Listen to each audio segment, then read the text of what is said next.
রাতের আধার কেটে এখন হয়েছে সকাল। আমরা হয়তোবা এক কাপ চা হাতে নিয়ে এক চুমুক দিয়ে সকলকে বলবো শুভ সকাল। সকলে কেমন আছেন? কিন্তু আমার ফিলিস্তিন এবং গাজাবাসীরা, আমার ভাইয়েরা, আমার বোনেরা, তারা হয়তোবা এক টুকরো রুটির জন্য আহাজারি করছে।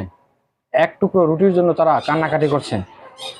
ভাবতে পারা যায় তারা ছিল কোটিপতি, তারা এখন এক টুকরা রুটির জন্য আহাজারি করছে। মা বাবা ভাই বোন আত্মীয় স্বজন হারিয়ে তারা এখন আল্লাহর কাছে বিচার দিচ্ছে।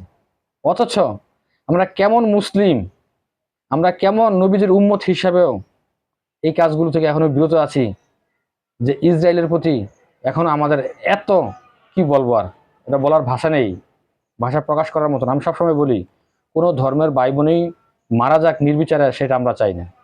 আল্লাহ, তুমি এই গাজাবাসী ফিলিস্তিনবাসীকে হেফাজত করো, এটাই তোমার কাছে ফরিয়াদ। সবসময় শুভ সকাল হয় না।